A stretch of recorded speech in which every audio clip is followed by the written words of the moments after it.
Question number 4 में क्या given है, what should be percentage gain on a product when it's sold for ₹120 with a gain 20। ठीक है, question बोला जा रहा है कि हम कितना परसेंटेज गेन करेंगे, मतलब गेन जो भी हमारा जो फायदा होने वाला प्रॉफिट, उसका हमें परसेंटेज फाइंड करना है। ये तो सबसे पहले ये पढ़ने से हमें क्या पता चला है कि हमें जो भी प्रॉफिट हो रहा है उसका परसेंट फाइंड करना है, प्रॉफिट परसेंट फाइंड करना है। ठीक है, अब आगे बढ़ते हैं कि प्रोडक्ट व्हेन सोल्ड, कोई भी ऐसा प्रोडक्ट है, क्वेश्चन बोला कोई प्रोडक्ट है जिसे हम बेच रहे हैं, सोल्ड मतलब बेच रहे हैं कितना में 120 में विद अ गेन ऑफ 20। जब हम किसी प्रोडक्ट को बेचते हैं 120 रुपीज़ में, हमें कितने का फायदा हो रहा है, 20 रुपीज़ का फायदा हो रहा है। तो क्या कहने का मतलब है कि जब हम किसी चीज़ को बेचते हैं 120 में, हमें फायदा हो रहा है 20 का, मतलब हम उस चीज़ को कितने में खरीदे होंगे, ये आप बता सकते हैं। हमने आप बोला कि मैंने किसी चीज़ को 10 रुपये में बेचा, मुझे 5 का फायदा हुआ, इसका मतलब है कि मैंने उसे खरीदा हुआ कितने में, 5 रुपये में। ठीक है, तो यहाँ से हमें क्या पता चलता है, नेक्स्ट पेज में से क्वेश्चन नंबर 4 जैसे फाइन हमें करना है प्रॉफिट परसेंट। यहाँ पे पता चला कि हमें प्रॉफिट हो रहा था, प्रॉफिट परसेंट फाइन करना। ठीक है, ये हमें फाइन करना है। हमें क्या गिवन है, यहाँ बोला गया कि सोल्ड किया गया ₹120। सोल्ड का मतलब है कि हमारा जो सेलिंग प्राइस है वो क्या, सेलिंग प्राइस जो हमारा है 120 रुपीज़ है। ठीक है, और हमें फ़ायदा जो हो रहा है, गेन जो हो रहा है यहाँ पे कितने का हो रहा है, गेन हो रहा है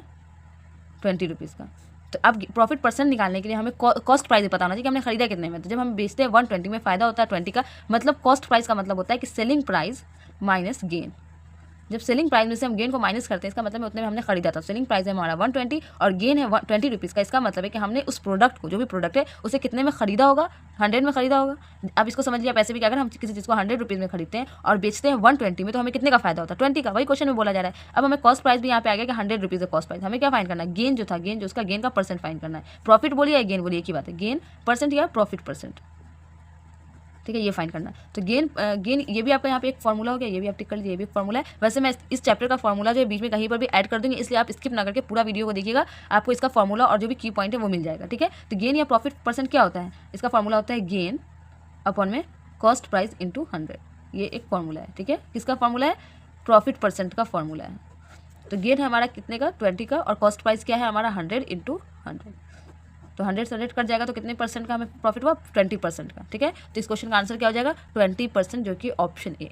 ठीक है, नेक्स्ट क्वेश्चन है हमारा, क्वेश्चन नंबर 5 में पूछा है the discount percent is calculated on the dash price on an article. किसी भी चीज़ पे, कोई भी चीज़ अगर हम लेते हैं, उस पर हम जो ये होता है डिस्काउंट परसेंट किस चीज़ पे हम फाइन कर मतलब कैलकुलेट करते हैं। ठीक है, तो आपको पता होना चाहिए, इसका ऑप्शन यहाँ पे दिया हुआ है, इसे सॉल्व करने की जरूरत नहीं है। ठीक है, यहाँ पे दिया option is selling price, option B cost price, option C है मार्क प्राइस, ऑप्शन डी है नन ऑफ दिस। तो डिस्काउंट परसेंट जब हमें किसी चीज़ पर, किसी प्रोडक्ट पे डिस्काउंट मिलता है, तो वो डिस्काउंट हम किस चीज़ पे फाइन करते हैं, वो जो हमें कोई भी, जैसे मान लीजिए कोई प्रोडक्ट है, उस पर लिखा हुआ है कि वो है 300 का, बोलेंगे कि 10% के डिस्काउंट पे मिलेगा। तो इस 300 का हमें 10% निकालना होता है। 300 का जब हम 10% निकालेंगे तो 10/100, तो ये कितने टाइम में कटेगा, 3 टाइम, मतलब इस 3 टाइम में कटेगा, मतलब 30 रुपये का हमें डिस्काउंट मिल रहा है। 300 पे अगर लिखा होता है कि 10% डिस्काउंट है, मतलब हमें 30 रुपया कम करके मिल रहा है, 270 का ये सामान मिल रहा है। ठीक है, तो आपको पता होना चाहिए कि जो डिस्काउंट परसेंट हम कैलकुलेट करते हैं वो मार्क प्राइस पे, किसी भी प्रोडक्ट या आर्टिकल पे जो उसका प्राइस लिखा होता है उस पर डिस्काउंट फाइन किया जाता है। ठीक है, तो इस क्वेश्चन का आंसर